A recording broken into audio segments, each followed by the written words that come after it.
Yeah, do you want to say something to us? Yeah, just, yep. Let's have a look at what your t-shirt says. I love that. Do you want to talk to us about how you've been bullied today? Because I can tell. I'm here to protect you. Okay?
Us to leave. You're fine. I'm with you. I'm with you.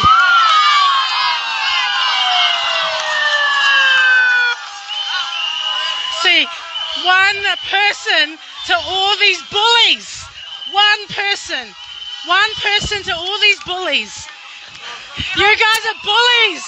You're bullies. I got you, girl. I got you.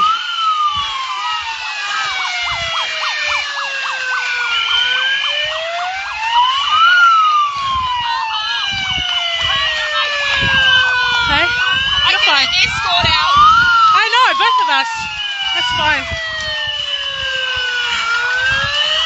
This is the quality of people we have here.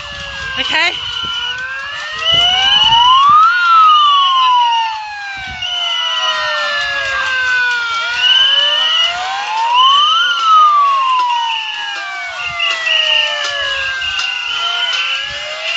Escort the police.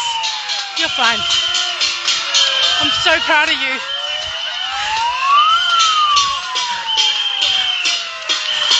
So proud of you.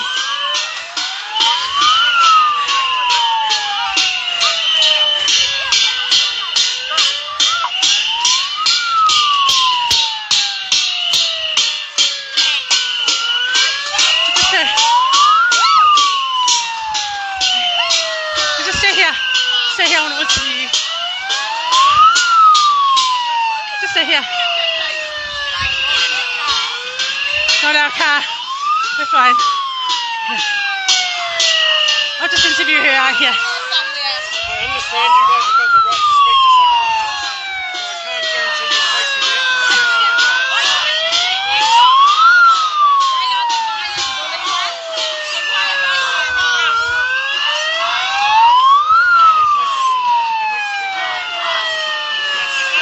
We're fine. We're fine. These are the bullies, guys. We're fine, thanks.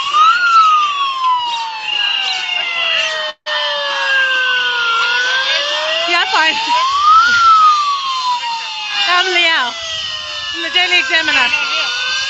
Just wore a t-shirt. She just wore a t-shirt that said I'm woman. Thanks, guys.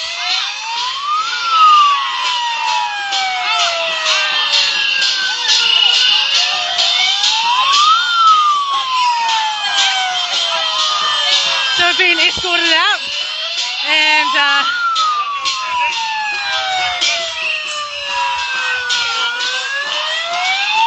it is a zombie convention.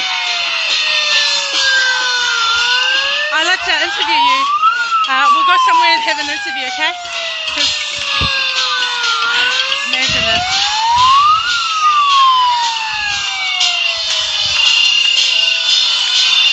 So we're out here because of us. They're all out here because of us. So we'll go find somewhere to have an interview, okay? All right? Yeah.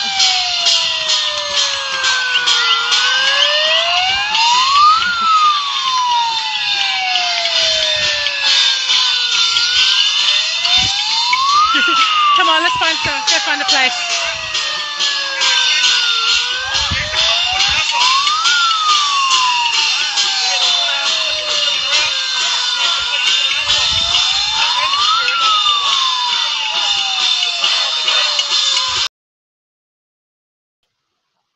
Maria Whakalofatu, welcome to the Daily Examiner, to a special edition of the Daily Examiner that we are going to talk about what happened yesterday. First and foremost, if I can just ask if you want to share this around, let's get in as much of the participation as we can. It is important to have these discussions because, of course, it was shut down yesterday. Without further ado, please let me bring in my co-host. This will be Victoria O'Brien. Victoria, good to see you. Hey. Hello, Elliot. Awesome. Hello, everyone. Awesome. Good evening. And, of course, Liao Tilsley, the star of that video we just saw. I'm not sure about star, but do you like my title?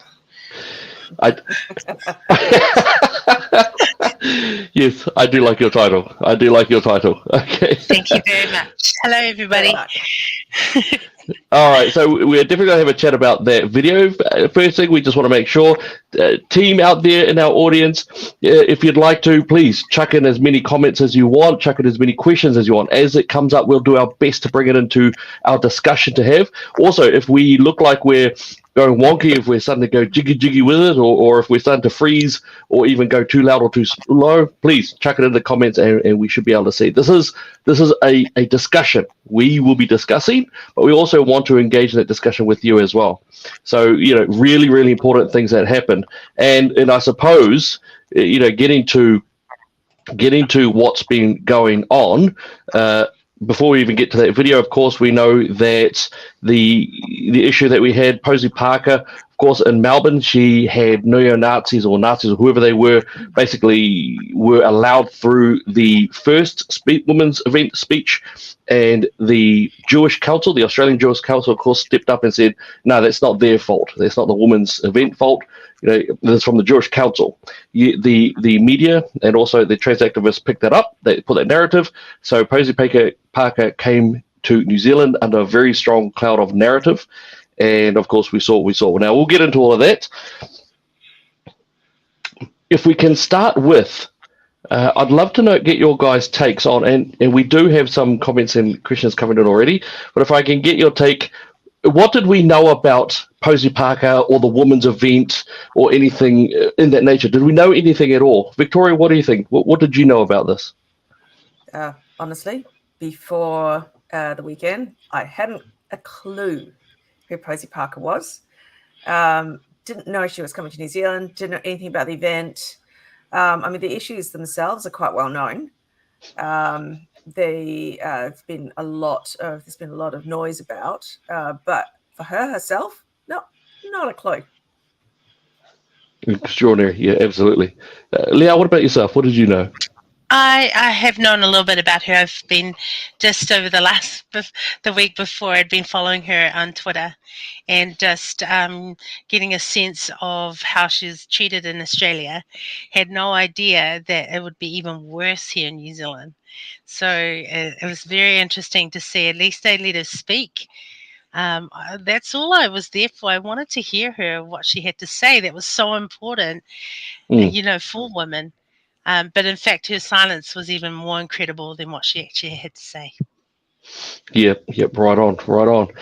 My understanding, of course, is that she was here to speak about the accessing of children by the stronger, more radical trans activism going on, that there is a desire to access children, and also that it was about women's sports, women changing rooms, girl changing rooms, schools, lockers, the whole nine yards, anywhere where a woman has traditionally been able to feel safe because they're supposed to be protected for women only. Now suddenly the trans activists want they want full access to that. And they want to change it as they will. And I think that is actually quite a extraordinary move, and something which in society we don't really we've always been about protecting those who find it innately harder to protect others. Yet this push now is for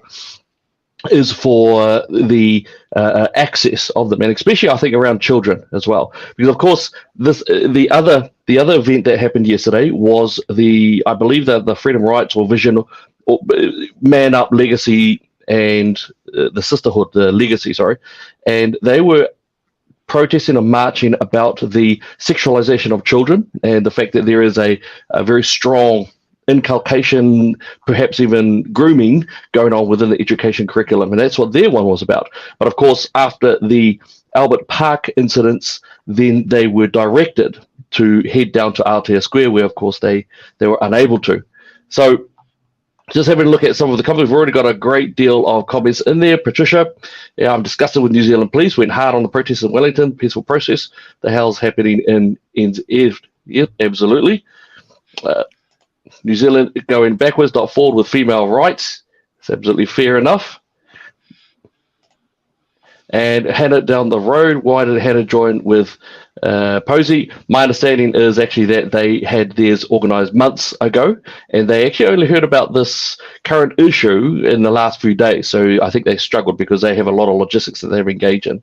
But we'll get into some more of the comments. So let's get some real world takes. Liao, that video there was taken in regard. Who was that person? And can you give us just a brief of what happened? We've watched it. Can you tell us what happened? So I was actually finishing my live, to be fair, because I was thinking, well, there's, it's getting louder. It's getting a little bit more, I guess, hyped up.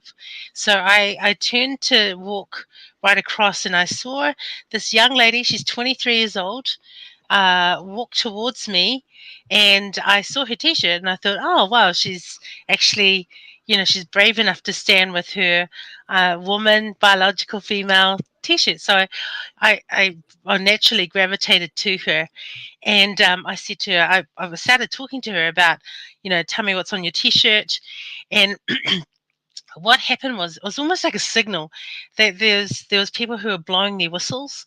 They got louder and louder around us, which meant everybody was starting to congregate around us as we were just having this conversation.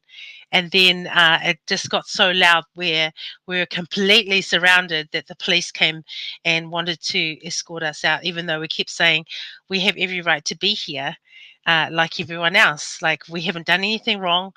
And that's when he kept saying, we can't guarantee your safety. It's like, you're the police. What else are you here for if you can't guarantee our safety?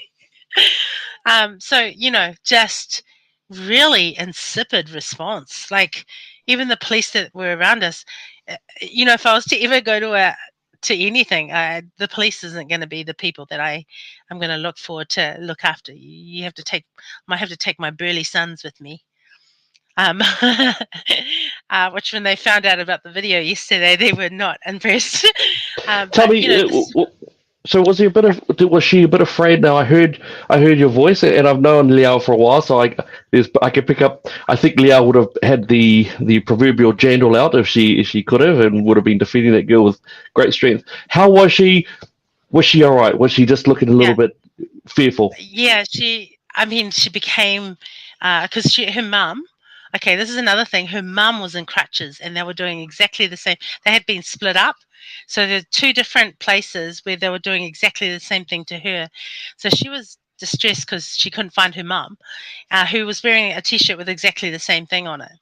So I think what they were trying to do is just find anyone who had a different opinion to be a lynch mob on. Really, that's what it became. I felt like they were frothing at the mouth, and she, I had to put my arm around her because I just felt their intense hatred on her, especially, but because I was there, I became part of protecting, just her. I mean, if I had to, lay my life down for that girl, I would have done that too. But do you know what I'm saying? It became like that, where it was really the police that was guiding us out and not them. They were pushing us from behind, but the police, the crowd, the police just made it easier for the crowd to be insightful, because what they were doing was getting rid of the people that didn't agree with them, and the police were going along with them. So where were the police in all this? Where were they? Because, I couldn't see them. So there were two, one on either side of us, and then there were a few down by the way. I saw some women, police officers, but they literally weren't controlling anything. They weren't controlling any of the crowds. They weren't coming up to them and saying, "Hey, look," In fact, the guys with the vests, they were the ones doing more of a, I guess, trying to filter people out rather than the police. The Yeah. police, honestly, they look like bystanders in blue. I'm There, sorry, there that's have what it. been videos of people who've taken quick shots, and they're showing that the police are standing around just in their phones. Just it seems as if they're choosing to coordinate communications as opposed to engaging in any directive intervention in that. In fact, even in your video, the guy says, the police officer says, we can't guarantee your safety. Twice he says it. Right. I find that quite fascinating. Victoria, before we move on to other parts of the video, Victoria, you're hearing this, and I know that the firearms community, I know that there's a lot of issue around the police currently. Is that what you saw as well? And what are your thoughts around the police engagement? What are your thoughts even on what you've seen so far before we get into other things? Well, first of all, just make it clear, I wasn't actually at the protest for another urgent reason, which I won't go into here. But the response of the police is not really surprising. The New Zealand police tend to try to get rid of the thing that is causing the problem. Whatever is easier to get rid of, that's what they'll do. So you will find that in many instances, so they're always about avoiding confrontation, right? So you'll see when you've got, say, a whole bunch of angry, fighting people, say, who are very large and potentially quite violent. They will actually they won't get rid of them, they'll get rid of the bystanders. Right, so let all they just don't want any confrontation. So you'll find that bystanders are the ones, or the innocent, quiet ones, are the ones that they will move on out of the scene. So that's what I've noticed. So this seems to be the way that the police work. I've seen a couple of accounts, at least, of people who approached the police and asked for help. And the police have said, "Oh, we're waiting for instructions, or we're coordinating, or we're strategizing." But of course, it's kind of weird to say that when you're actually on the spot and you've got an exploding situation in front of you. They're not. So when the police say, when people think the police are there to keep the peace, it's not what we might think is keeping the peace. All right, it's from their viewpoint, which is the easiest. Who are the easiest people to control? Is it in this situation, where your situation, Leah? I mean, obviously you and this young lady were the easiest people to control. It was just two of you. You weren't screaming. You weren't behaving in a potentially violent manner. If the police had actually turned around and tried to say push the crowd back, the situation could have turned very nasty. So it's and there simply weren't enough police there, which also is another thing that I find quite fascinating, because as people have pointed out, there were so many police at the Wellington protest in front of Parliament. Police will say, well, they had a few days to try to rope people in from all around the country, but this is Auckland. And they were warned about this for quite a few days. But this is how they operate. And I'm sorry, but you shouldn't be surprised. Yeah, absolutely. Yeah, just really, really shocking. I've been just getting some little comments there on my other little side note. Please note, I'm afraid that for Twitter, if you're a comment on Twitter, we will not be able to read or bring them up. If you are going on YouTube and Facebook, then yes, it would totally come up for our wonderful Twitter users. And I have to say, Twitter has been blowing up the spot today. Really, it's been really great to see so much footage, and that is countering the mainstream media and also the trans activists people themselves are trying to flood it with nonsense such as smiles and happiness, but the footage is brutally confronting. So Liao, just carrying on with your mission there in terms of helping the young lady, did that come to an end? Were you able to sort that situation out? No, because we actually moved down the road. So we moved right down the road, and I'm not sure if I showed you the video of them yelling "Nazis go home." We were right down the road. Like we went quite away from there. We were just discussing, hey, where do we meet up? How do we get together? And then they all started, because they had nowhere else to go and no one else to bully. They all moved down the road and started, you know. Hitting their pots and pans, and more of them came out and they started yelling at us again, like way down the road. And then the police showed up again while we were just standing minding our own business. And they're like, "Can we escort you to your vehicles?" Again, we can't guarantee your safety. And we said, we have the right to be on the side of the road. This is public place. And they said, well, look, we're sorry. We're just going to have to move you to where you need to go because this crowd isn't going to stop. And they were yelling Nazis go home to a Pacific Island woman and two Maori women. Like, okay, does no one know what a Nazi is? Like, I almost feel like I need to do a meme, 19 whatever it was, and then 2023 and put a photo of me next to it. Like, that's what they were doing. They're yelling Nazis go home. It's Well, yeah. shocking. Even down the road, far away from where it was, they had to come there because nothing was good enough for them. Okay, Mm. here's the funny part. We get in our car. They've forgotten. A couple minutes later, we get in our car. We drive past. We beep the horn and wave at them, and they wave back.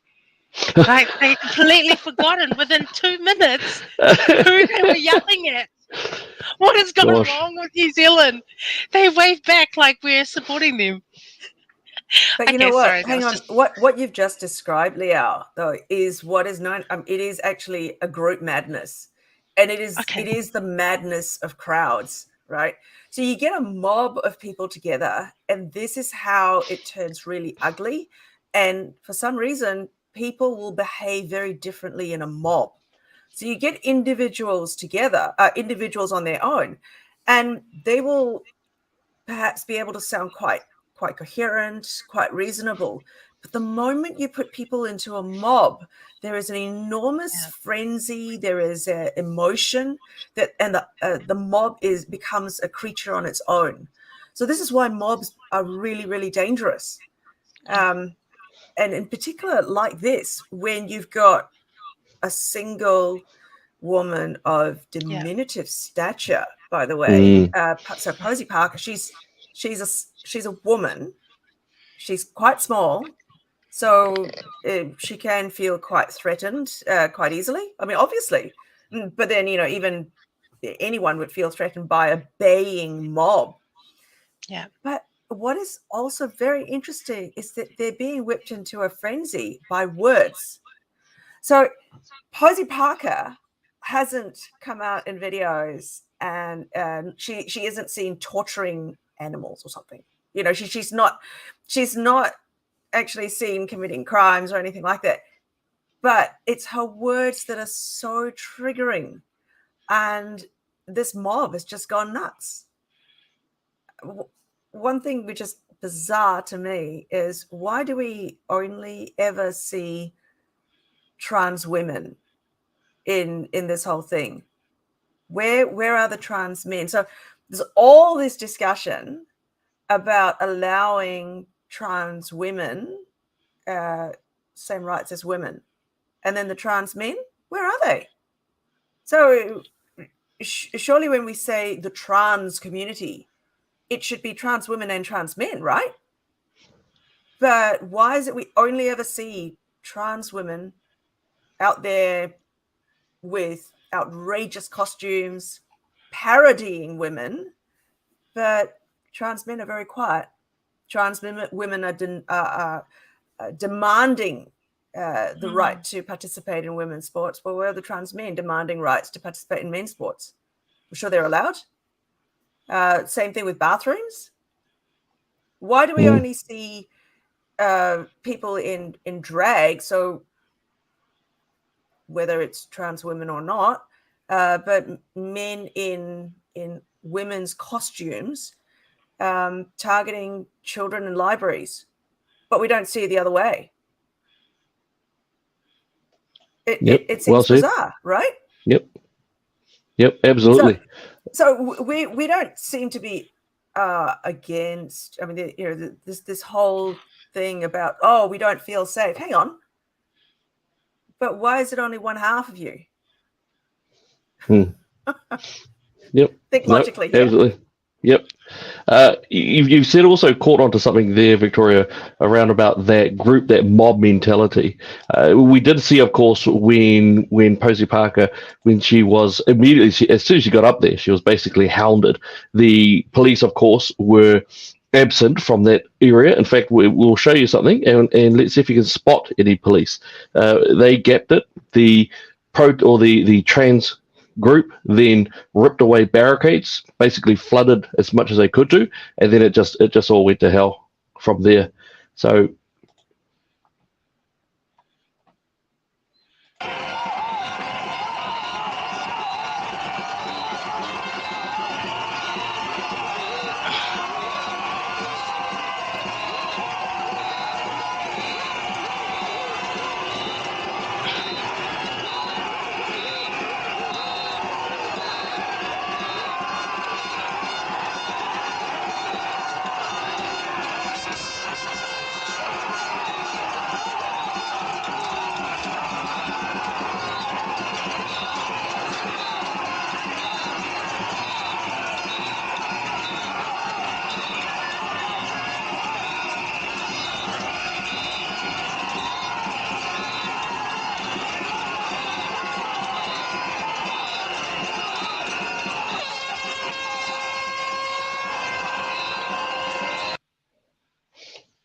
So yeah, the absolutely shocking what that happened there. They basically mobbed. It went just into a straight mob area, and she came out, and as you can see in the crowd there, they're just flooding all over her. She's of course spat at. There's things thrown at her. There are people who jump over in that pile and they scream horrific things at her as she's being pushed out. Also, something there, and we'll make sure we post this for you, is that other people are getting stampeded on. So when they push out into that, there are others who fall down and are basically trampled on, while the trans group are seeking to engage quite violently with Posey Parker as she's being pulled out. So it's quite a horrific scene, and it's something that I've never seen. And I've been to multiple March for Life rallies where you've got the pro-abortionists who are usually quite aggressive. I have never ever seen anything like this before. And I would also include the Springbok tours. I think that they were not as violent as what we saw yesterday, but that incredible mob mentality that you talk about, Victoria, was definitely there. They nearly salivated as she is removed from the rotunda. There is nearly the seething mass that really is trying to leap over and just go at her. And I didn't see one police there in that video. I didn't see one police officer at all. But what are your guys' thoughts, Liao? What are your thoughts about that mob that we just saw? What are your thoughts there in terms of what you may know about that or what you saw? I feel like this was a build-up, even before what happened today of what happened yesterday had come from that Herald, the Herald, the journalist who said that that he was afraid for his life, and so that kind of built up quite a bit of that frenzy, because once everybody came to help support him, it became war. Like it was like they didn't even care who they were going to trample. It didn't matter. It didn't matter. Like Victoria was talking about this mob mentality. Whoever thinks different is going to be, like we were even talking yesterday with the girls, the ladies that I was with. If any one of us had fallen, they would have been all onto that. They didn't care. It's the empathy has gone from this generation. I'm sorry, and it's going to be par for the course. Watching that yesterday. Yeah, absolutely. I don't know if it's just this generation, Leo. I mean, this whole mob mentality has been observed for a very long time. This is human nature, and unfortunately, in our pursuit of inclusivity and tolerance, we're now tolerating a lot of bad No, behavior. that's true. I mean, in the past, yes, they've always been mobs, and then when they die down, and then people say, "Oh no, okay, this is not how we want to behave," and things like that. But in this current time, after the mob has dispersed, they're applauded, and instead of being, our social commentators saying, look, this is not acceptable behavior, the people who are responsible need to be held accountable, etc., etc. No, we now tolerate a whole bunch of assaulters of little old ladies, people who simply say woman is an adult female. We accept that it's okay in our pursuit for acceptance. We accept the unacceptable. We accept pedophilia. We accept grooming of children. So this is what happens. We're trying to be good people, but then in this pursuit of trying to be good and reasonable, we've come to accept the unreasonable.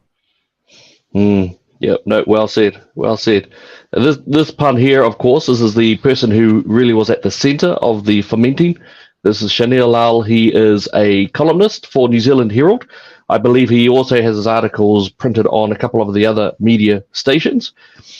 Really fascinating. He was also the person who was behind the Conversion Therapy Action Group, a movement that, of course, didn't even need a law because there was one informal complaint in the last decade.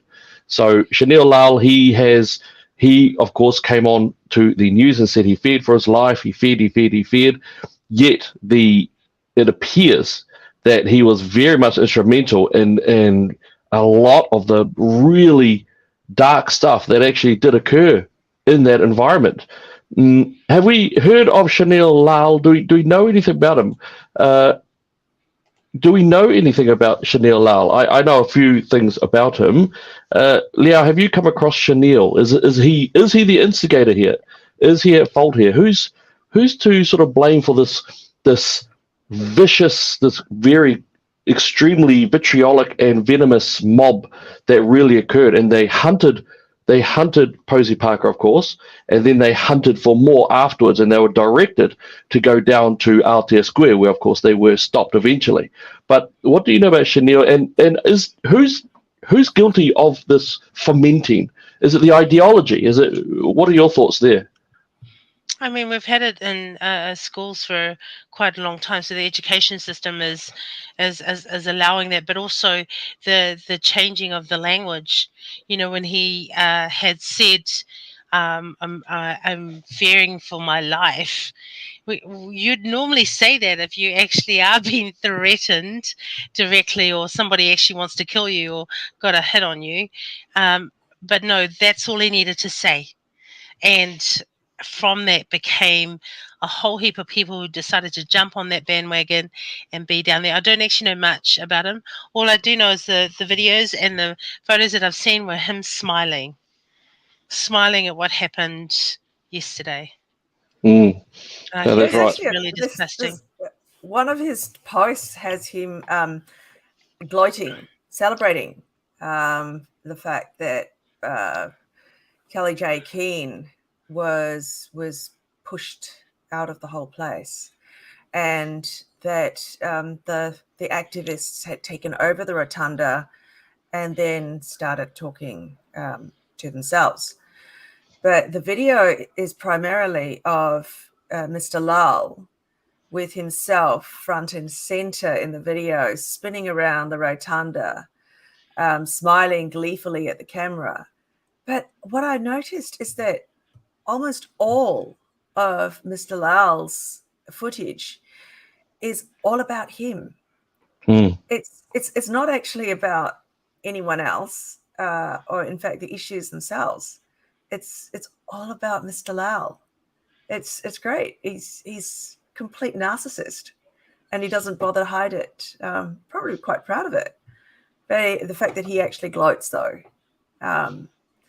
about bullying, when he's pretending to be bullied, obviously, because if he was truly bullied, he wouldn't be given this massive platform by the Herald, nor would he be in a position to, I understand, advise the Prime Minister. So that doesn't come across as a severely bullied person, does it? Someone who can bully a woman out of a venue and gloat about it quite freely, actually, with no comeback.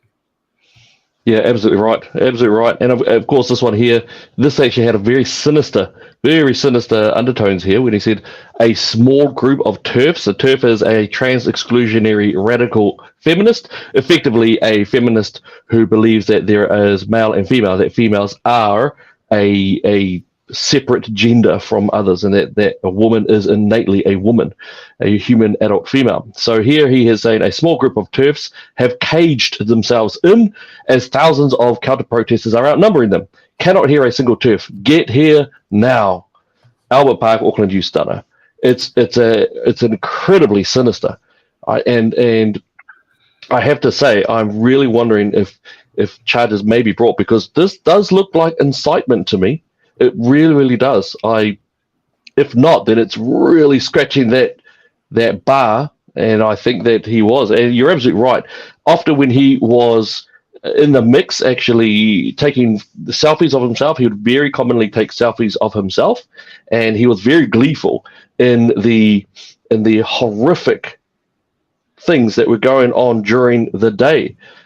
Just extraordinary, the level of violence and hatred that we saw being directed towards Posey Parker and anyone who dared to have a different agreement. I mean, even that video of Liao and the young lady before, where as soon as they looked like they didn't agree with it, didn't subscribe to it, they were hounded, they were stalked, they were sworn at, they were told to go home when home was down the road around the corner. I thought it was utterly shocking, just despicable, to know that this was the case, that these were people who probably are New Zealanders. I just don't understand it. I just don't get where that hatred came from. It's quite unusual for me. We had good order. It was a mob. It was a horrific mob. It was a horrific mob. I think you're quite right. Shania Lal is one of the principal whippers of frenzy. So he quite clearly did incite the mob. I do recall that of a story told to me, in fact, of a well-known New Zealand performer quite some time ago, who during, I think it was the Queen Street riots, he was eventually charged with mob incitement. That was the claim. And so I can't really, and you can look it up. I think it's Dave Dobbin, but you can look it up. I can't see why Shania Lal wouldn't be treated the same way. I mean, there is precedent.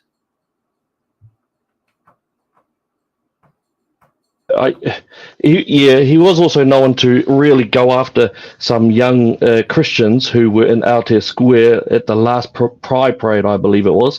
And again, and it goes to what you were saying as well, is that he made sure all cameras were on him. Very much all cameras were facing towards him, not so much what he was doing. And it was just really fascinating to watch that. So they managed to violently and maliciously, even misogynistically, happen to break down the speeches going on there. Posey Parker was able to be rescued and taken away eventually. And then, of course, the mob were just milling around. You could really see them. I was right in there amongst them. And then the male, I might add, the male at the top who was leading the mob, he was screaming for a while, F TERFs, F TERFs, F TERFs, and everyone would follow him. Of course, even the young children who were brought in there by their LGBTQIP plus community members, they were there listening to all of these horrific epithets being brought out from this one guy. And then suddenly he got onto the loudspeaker again, and then he started screaming that, there's an anti-trans rally down in Aotea Square. Go get them, just again fomenting them, getting them, inciting them to head down to Aotea Square. To which the group did. They started to filter down into there. It really was like not even a hunt. It was. I can't describe it, but mob mentality. It is, yeah, definitely. Now, after that, did you see what happened, or did you hear what happened in regards to what happened at Aotea Square? Do you know anything of what happened in that regard? I do know that there were some real men down there. Okay. Were they? Hey, well, I was trying to think of something smart, but then I might get cancelled for that. Well, more cancelled than they normally would, I say. You're already cancelled. They started on the men a long time ago, okay? Wait, you're white, aren't you? No, okay. Hey. How dare you? Yeah, Marama Davidson, who was interviewed True. Yeah, Yes. I'll see if I can pull that one up. This white male, like all the. Oh gosh! Yeah. Please, can we listen to that? I'd love to. Yeah, I'll pick that up soon. But wasn't that extraordinary? So, Leah, if you just give it, true. But just give us a little bit of heads up on that while I just pull up the Marama Davidson. So, the Greens. Does that surprise anyone that the Greens are fully in this? I had a little mini version of this when I was in a leadership course. They did exactly the same thing, and lo and behold, there was a Green MP in it who just absolutely vilified me. So, I mean, yesterday was that 101. So I've experienced this already. So to actually see it again and see that Greens are the very center of this is not surprising to me. And people need to be fired. There's a few that need to actually be fired from their position in Parliament. This is absolutely disgusting. Leah, hang on. Yes. No, we're talking about the same Green MPs one of whom, first of all, is now gaslighting us and telling us that, oh, no, nothing happened. It was all peace and love and hugs. So same person brought in a refugee illegally, yes, on a pretense, and then encouraged that overstayer, and obviously that overstayer somehow magically got a visa to keep staying. After having failed numerous times to get into Australia, and was in prison there. So, I mean, look, we're talking about the same Green MP, right? I think there's a few of them, Victoria. A few of them that need to be, yes. Sorry. Yeah, the one who was also a defender of genocidal of a war crime. Yeah. Yep. Yeah, that one. Yeah. Yeah, that is absolutely disgusting. It's disgusting that we're allowing them, we're funding them thousands of dollars a week individually. They're getting thousands of our dollars a week, and yet we fund them, and they are effectively corrupt. I can't see any which way that they're not corrupt. They are corrupt, and yet they seem to be able to just carry on through it. So here is that one, of course, from Marama Davidson. She was, of course, and she is, I believe, the minister for reduction in violence. I think, so she's given authority to spend millions and millions of dollars, of course, and she has it done. However, we'll have a little chat about her and the Greens.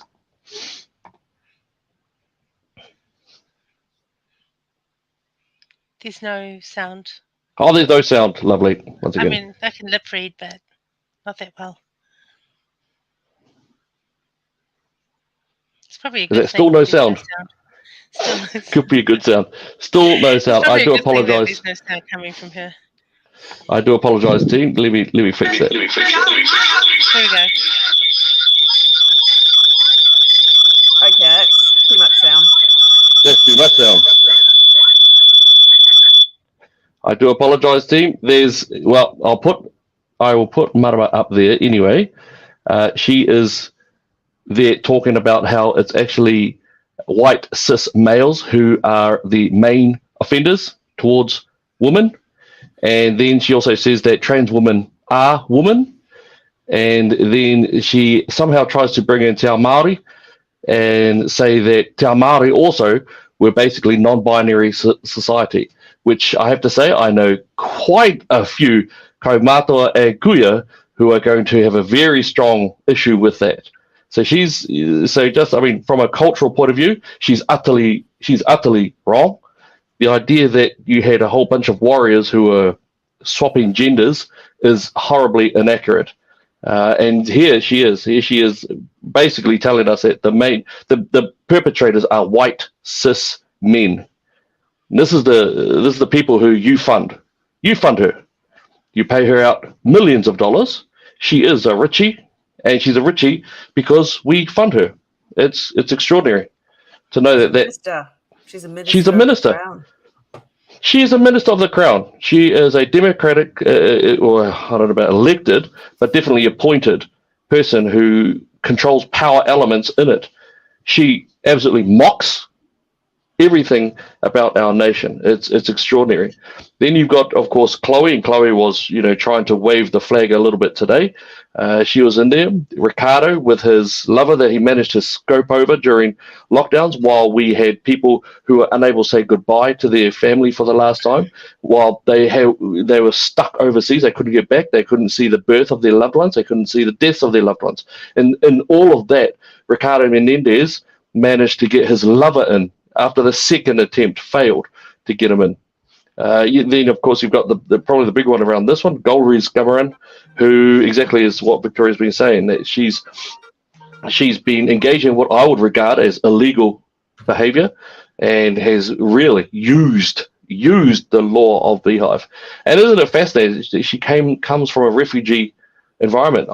I'll tell you, my funny with her, it always made me laugh when she jumped on a ship headed for Israel and pretended as if they were going to get done in or something like that. Sorry, I can't remember whether it was her or Marama Davidson, but she pleaded the victim, knowing full well that the Israeli forces would treat her very kindly. So these people are out and out for the most brutal, violent, and misogynistic event that we had. I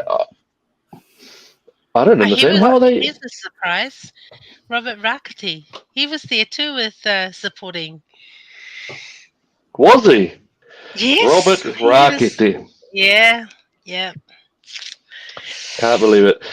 Victoria, you may not know who Robert Rakati is. Robert Rakati is someone who's very famous. Many of us who are Gen Xers, sort of grew up with Robert Rakati. He went on to be someone who was a really nice guy. But I think somewhere along the lines he's chosen very badly. He's now supporting a very violent, misogynistic community that seems to actually hate women, or as long as women shut up, then they're acceptable. But as soon as they start getting, I suppose, perhaps they would refer to it as getting a bit too lippy. But I just think it's absolutely shocking. What are your team's thoughts? So we started a little bit of humorous on the Greens. Victoria, what do you think their culpability is here? Do they actually hold a bit of responsibility here, or are they just joining in as I don't know, members of New Zealand. Look, the Green Party has morphed from what its original stance was. I mean, it's so far removed from its original tenets that it's completely unrecognizable now from what it used to be. It used to be actually green. It used to be about and protecting the environment. It's greens. But now the MPs are individually activists. They are not being in control. Well, they're not being controlled by the leader. And I think that's evidenced by the fact that he's had already, 2 attempts to roll him. That's James Shaw. So he doesn't actually have control of his party. He can't get rid of these MPs, though, can he? No matter how badly behaved they are, because they're there now, and he signed them up. They're out and out socialists, and they're activists for whatever is the most trendy cause that is around. But just to go on a bit of a tangent here, you mentioned Gen X, right? I don't know if you remember, but Gen X, when you go clubbing, we went out clubbing, 80s, 90s, whatever, the number of cross-dressers there were in the clubs or the malls, or our social icons. I mean, look, David Bowie, Marilyn Manson, yeah. Yeah. Look at Freddie Mercury. Yeah. Boy George. So what? People just did whatever they wanted. We followed their music. It was all great. And I read a very interesting tweet that totally said that said it so well. That said nobody cared. Everybody was just simply experimenting. Everybody lived the way they wanted. It was total acceptance. But at no point did people who were, basically goths in dresses, it didn't matter if they were male or female because nobody could tell and nobody cared. But none of them actually, none of the men forced their way into women's changing rooms. And there were no women definitely in the men's changing rooms and the men's toilets and in the nightclubs. And nobody bothered anyone. So no, it's weird because for Gen X, none of us actually cared until now. It's like this whole other wave has happened that has made us now care. What? We didn't want to care about this. We wanted to just carry on and say, hey, you live your life. I don't care. I don't care who you sleep with. Do whatever you want. That's absolutely right. You sort yourself out, but leave our kids alone. Yeah, well, that's right. That's when people started caring, is when they wanted unfettered access to children, especially children where they did not have their parents around, and they wanted access to all the things that were female. And a question that I keep on bringing up is, okay, well, when sanity finally returns, when the people finally have enough and basically put a finger to the officials and say, right, protect women or you're stuffed. And when that does happen eventually, the records which males have made, the records that have been broken by males, which a female will never break, is that going to remain there, or are they forever going to be records that were held by men who had gender identity disorder, dysphoria, or just wanted to get ahead? Liao, what have you got there to say? I have a problem with that, the whole sort of idea of us at that time experimenting, because what happened with free love is that it became so that it was not enough. It just wasn't enough, and so you had to keep experimenting. Then you had to keep, and then the pedophile came because it just wasn't enough. It just keep, there's boundaries when it comes to, what we see love as, because now love is love. There was so many signs out there. Well, what does that mean? Age appropriation, none of that matters anymore. It's because it's not enough, and you have to go for the next fix and the next fix. and this is what's happened even yesterday. Like we had women who were there supporting other women. So it's the right hand chopping off the left hand, or something about spiting your face, chopping your nose off to spite your face. These women were there and they were supporting it, and it's like we're standing because we want to hear what a woman has to say, but also, do you know where your rights are going at this point? Do you Mm, really know? I've just had a question here. Someone said, I asked Leo, if you were Posey, would you have gone out and spoken to that crowd? To that crowd, no, I wouldn't have. I would have actually created something else, a Facebook live stream at that point, because you could tell as soon as you walked in exactly what was going to happen there. So the wisdom in that, I think there should have been a little bit more wisdom, especially if you understand how the police are and they're not there to protect us. mm. Probably not. It just doesn't make sense if you're going to be in a crowd that is, wanting to kill you. Then why be there, right? Mm. But Yep, she no, was well pretty said. powerful, right? Like, I mean, like you said Yeah, before, just the fact that she wasn't able to speak yeah, has Mm. really spoken louder than what she could have said, really. yeah. That's Yeah. right. Absolutely. Yeah, Mm. So just before we leave that area on the parties themselves, Greens full out and out about that they it looks like it seems that they really do support the misogyny and the hateful violence that occurred. The Labour has been taking a little bit less, but the Carmel Sepuloni, of course, appeared and she just tried to dismiss it. She just said, "You shouldn't have just gone. You should have just not gone," which I think is disgraceful in itself. Again, no protection for the woman and no protection for anyone engaged in free speech, and that's something which we're used to. What are your thoughts about this coming up? Now, of course, this was before. This was not after the misogynistic attack. This was before. Now, Victoria, let's start with you. What do you think about National? Do you think they would be able to? I don't want to say save us, but are they going to bring back anything, or what do you think? Do you think Luxon's going to actually take a stance here? What are your thoughts there in terms of them? Luxon has proven himself to be utterly insipid. Ever since he became leader, he's been useless. He's been basically the same as Labor in terms of he hasn't taken any strong stands anywhere. I mean, I look that post that you've put up per se, I don't have a problem with it. He's engaging with all elements of the community, that is his job. But I haven't seen anything from him to strongly condemning the violence that has happened, or the mob that was there. So I haven't seen anything from him. I have seen something from David Seymour, saying it's shameful that free speech has been shut down. But National, oh no.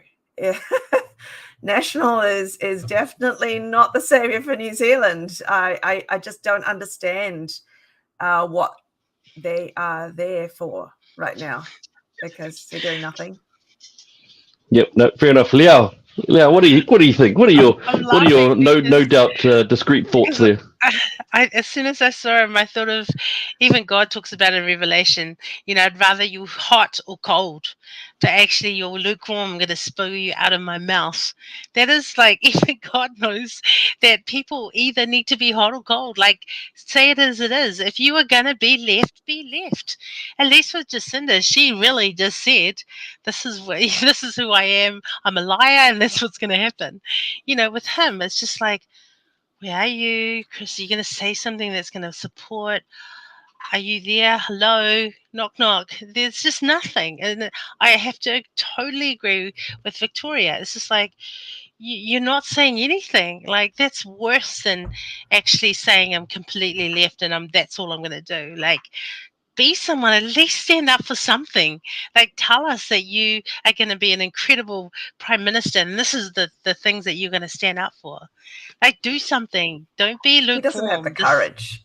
He doesn't have the courage. Then why is he leader? Like, I have seriously, no why did they idea. make him a leader? That's because he was fascinating. inoffensive. He was just inoffensive.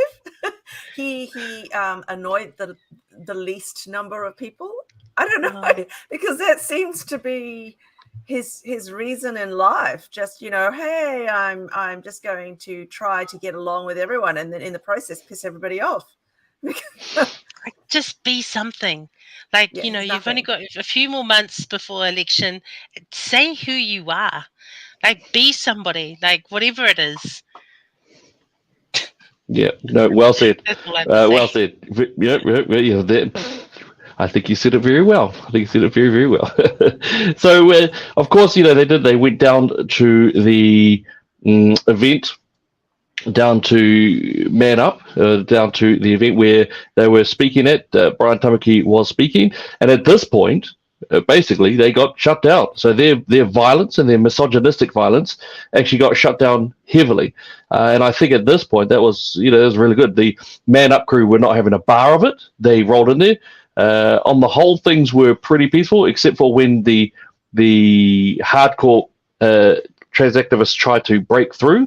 And then they found out real quick fast that they couldn't just be violent and hateful as they were in Albert Park. And that was fascinating. A lot of just to let you know, a lot of the teams, a lot of the people there, the Man Up and the Legacy, the Two Tangata crew, they actually didn't know what was going on. They didn't know why it got real big all of a sudden. Many of them didn't even know about the Posey Park area. They were just getting ready for this one. So when it happened, they rolled in there, and they were really well ordered. They were so well ordered. If you have a look at it, it's ordered. It's very organized. The hard trans activists, every now and then they'll try to burst through, they'll try to attack some things, but overall the Two Tangata crew did really, really well, and it shut down their violence of what they engaged in. So I think it is something which is really interesting, that there was a massive difference between the two events. The hatred and the misogyny in Albert Park won. Their violence won.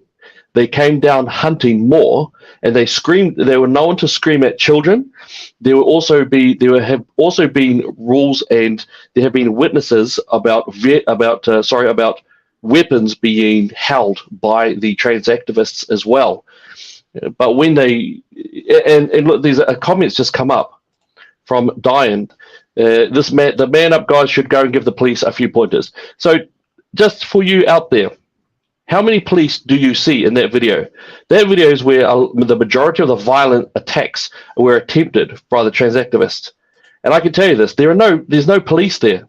There are no police there. There's one or two around the fringes, but they were not watching this area at all. This is the main area where they tried to violently attack.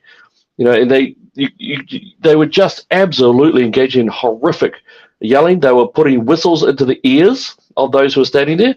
They were just screaming at them, just swearing at them, insulting them. They were just going off more and more at them. But I have to give it to the Two Tangata team. They did so well. They really did well. And my hat goes off to them. And yes, absolutely. My readers said no police. You're absolutely right. There were no police. And I tell you this, I felt far more safer. I felt far more safer behind that crew than I did up at Albert Park. I was ready to go lay out some people if they tried to attack me. Didn't want to, but I was going to have to do it. I was ready for it. But I knew that I was going to end up getting stomped out hard myself. But here, I think even they probably felt a little bit safer due to the order that was created. I do. What were your thoughts about the Two Tangata there, Leah? Because I think you were around there, weren't you? No, I had left to go home at that point, so I didn't know that had happened. That second lot, I wasn't aware of it, and besides, I was actually really tired. Pretty emotional day yesterday. Justifiably so. Justifiably so. Yeah. Yep. No, that's absolutely right. What we do know, though, in the after effect, of course, is that the mainstream media have come out all guns blazing, and they're just basically trying to warm everything. They're basically trying to say that everything's all lovely and happy. We also know that there have been organizations that have actually taken sides in this as well. Just to bring up ASB. ASB. So ASB decided in a quarter of an hour after Posey Parker had been attacked, assaulted, and then basically snatched away from the crowd, and she was abused. ASB thought it would be a good idea to release this. To our trans and non-binary community, we stand with you. If you can, have a note of that time. That time says 11:33 a.m. Saturday morning. Posey Parker, of course, was attacked and assaulted, and she was out of there by about 20 past. I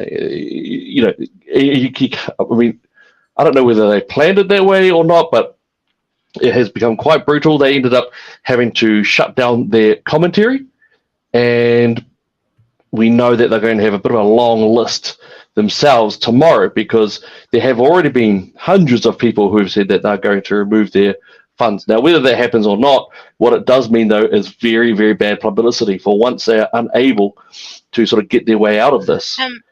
Elliot, there is a very interesting question that was asked a little bit higher up, and that was who organised this and who were the speakers that were meant to speak? I know that Helen Houghton was supposed to speak there as well, but do you know who actually organised it? Was it Let Women Speak? Is that an organisation in itself, or?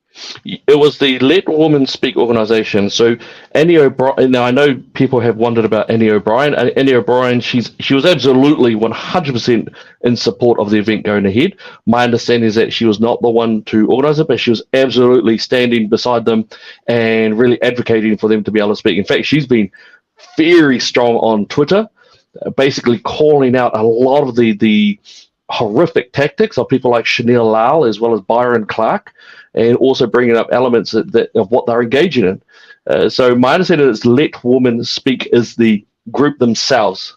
Victoria, are you able to shed light there, or if anyone can shed light in terms of our audience about the people behind this one? Sorry, no, I don't know, but yeah. So it came from it. Speak Up for Women is a group that Annie has been a part of for quite some time. I mean, she was very well known as part of that organisation, really standing up for women's rights. And then, of course, she went on to do other things. Was that to do with that huge billboard that was in Wellington that had, women, and then it had to be taken down? Was that correct? Was that Speak Up for Women? That was Speak Up for Women.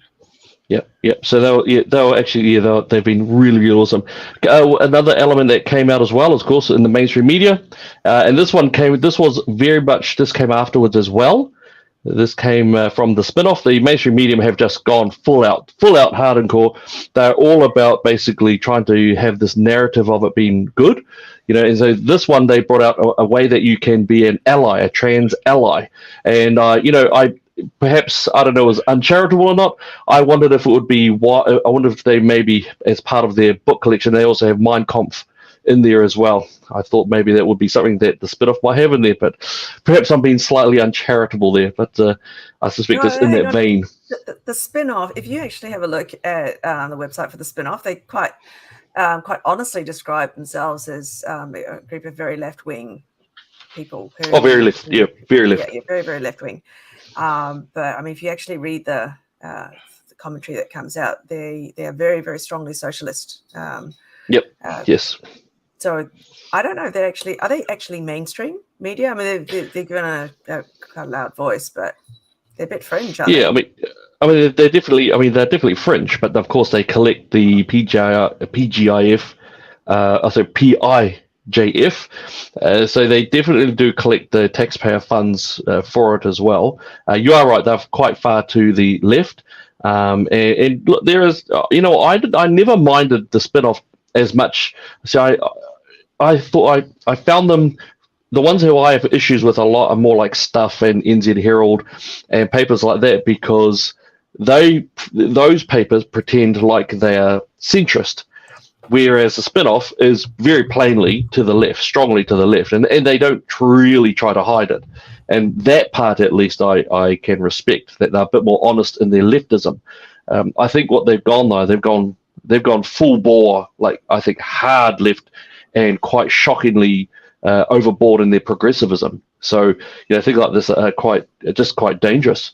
What's interesting as well is that even internationally, now we're starting to see a bit of a fallout going on, because now, of course, New Zealand is being seen more and more as a destination that is misogynistic and hateful towards women, let alone freedom of speech. And this is just simply one. I found quite a few examples of this, but very, very interesting that there are different places around, different commentators. Even Jordan Peterson got in, started to have a discussion around this. J.K. Rowling, she also spoke up about the horrific treatment of women in Saturday. So the fact is that this is now, I think, doing us international harm. But what are your thoughts? Do you think is this hurting New Zealand? The disgraceful actions that we saw. What do you think there, Liao? I think it's trending to boycott New Zealand. Like, that's going to really hurt. A lot of, if even women are treated badly here, why would people want to come here? But that's only from such a small group. This is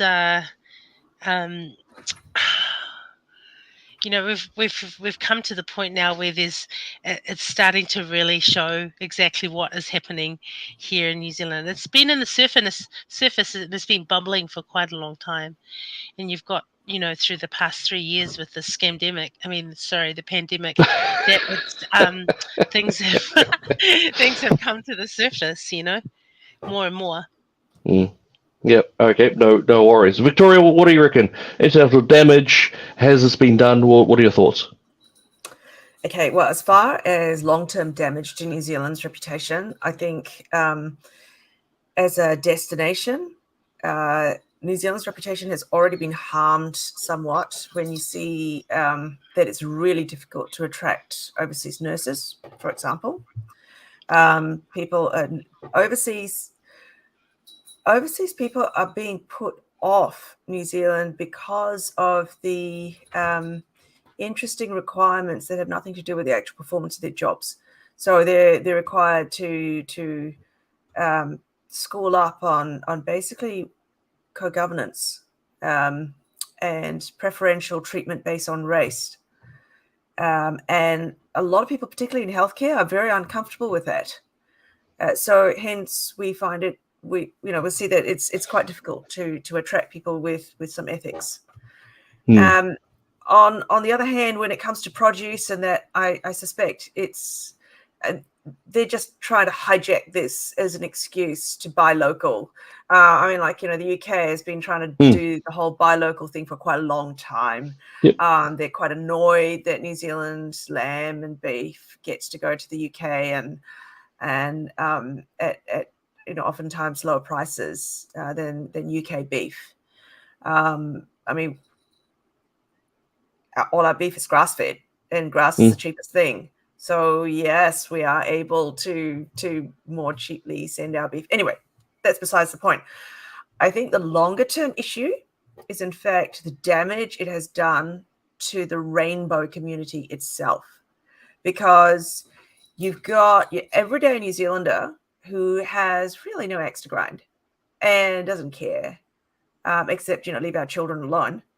And then now they see this attack on women, and it will be, well, hang on. So I didn't care about this before, but now I do, because if you guys are now actually attacking women, hey, that's me. That's my mum. That's my sister-in-law.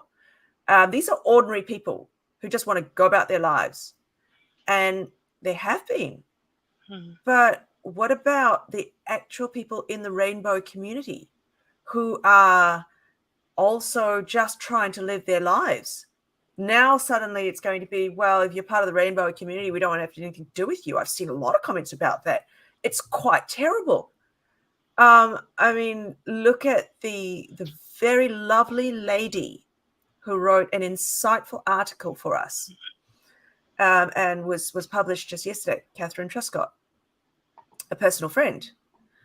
She's a member of the rainbow community. Now she quite interestingly writes in the very first paragraph of her article, she describes herself as a conservative tranny, and quite openly. So how is she going to be harmed by people who now don't want to have anything to do? How are their attitudes going to change? I fear for an extreme shift, because, like it or not, this sort of acceptance of mob mentality tends to swing towards extremes, and that's terrible. The extremes are always bad. Why does it have to be extreme one way or the other? Why can't we accept people who just want to live their lives, instead of saying, well, now there are no women's spaces? I mean, there've always been men's only spaces, and then women were allowed in. But these are not toilets, by the way. These are not changing rooms. These are not breastfeeding rooms. Why are there these extremes? I mean, look, Catherine's got a fantastic article on it. I encourage people to read it, because it's extremely well balanced, and it should make everyone really think about the issues that are involved. And I mean, she speaks from a place of experience. So no, I think the long-term damage is probably a bit wider than just, I don't think the export thing is going to be that much of a trouble. I think, yes, maybe tourism's going to be harmed a bit. Already we're seeing international students not really seeing New Zealand as a safe place. I've heard feedback from the Chinese community. They see that it's probably not the right place to send their precious, one child from China to New Zealand. So that's harming our international studies industry. So no, this is much wider than this rainbow group, this Chanel Lao's group. I think this is much bigger than those children would think. Yeah, well said. Well said. Leo, what do you? I think it's time. We've had a really good chat about it. There's so much more that we need to discuss. We can't let this lie down. We've got to keep on. We cannot give up bringing these issues to light, and we do need to keep talking about this. But I think we're starting to come to the end of our time here. Ladies, if I could, where do we go from here? Is there a way to fix this? And do you have any last words for our audience out there? Leo, what are your thoughts? I really think that everyone just needs to go back to God as our foundation, because honestly, we're doing a mess of a job right now, and actually, I don't know what other way we can move forward, and I honestly despair at like yesterday as I was doing the live, I was just like, this is our next generation. What are they going to be? What about what's going to happen to our children and our children's children if this is what is happening just for allowing a woman to speak? So for me, I think God, we need to come back to God, and then lay our foundations again, properly. And yeah, that's all I can say about that right now. Yep, awesome. Well said. Victoria, yourself, what do you think? How do we get ourselves out of this mess, or what's going to happen next? How do we get fixed in this regard? I think we're going to need more voices of experience to be heard. People like Catherine, people that you've mentioned, for example, the Kaumatuas, they need to be heard. Where are they? To allow young upstarts like Marama to come out and say, basically lie about Maori culture. We need to actually have the leaders come out and quite boldly state the truth. and say exactly what their positions are, and bring people back to their actual values. Break up this mob mentality, and truly get people educated with what the issues are. Because a lot of I suspect that a lot of people who turned up to be part of the counter protest or the protest in Albert Park, I really wonder if they knew what Posey Parker stood for or what she actually says, or did they just go by hearsay? Did they just go, oh yes, she had Nazis at her protest in Melbourne, so she must be a Nazi? Well, I saw a Maori sovereignty flag, and a well-known Maori sovereignty activist has come out in strong support of that protest and its violence. So are we now going to say, oh, wow, that's now this, they're all now captured by the same group? Well, how about people actually educate themselves about why Posey Parker was there, what she said, what her message is, that it is about women's rights. It's not exclusionary to trans, but it is about protecting women. So the only way is for people to not just go along with the crowd, learn to think for themselves, and for community leaders to stand up and do their jobs, for goodness sake. Yeah, no, well said. I think you might be one of those people, of course, he labels himself Dr. Rawari Taonui, and here he is making a bit of a joke, haere rā, Posey, may the source be with you always. So, very humorous. It reminds me of, perhaps it's one of those jokes, when someone smashes up a woman and then makes a kitchen joke. Perhaps it's one of those sorts of humor elements there. But this so-called Dr. Rawari Taonui has been spreading his areas across the entire Twitter. It's quite shocking to see what he's doing there. But no, look, thank you so much, ladies, for engaging, and just really interested to see what's going on in that space. I think we need to keep talking about this. But just for all of you out there, you've been really wonderful. Thank you for all of your comments and questions that are in there. We desperately do need to hear from you more and more. And we know it's scary. Just let you know, some of the people who I met with at the Albert Park incident, they were actually right on the physical edges as well. They were afraid to go in. And I don't blame you one little bit. I think you're brave for being able to be there at all. So you were very, very brave. Don't think that you're not. You still turned up. You're still there. So I think that was real powerful. But to all of you, just keep yourselves as safe as you can. But sometimes there is a time to step into danger when we're needed to stand up. So just from us, God bless you, and we'll see you again real soon. Ka kite.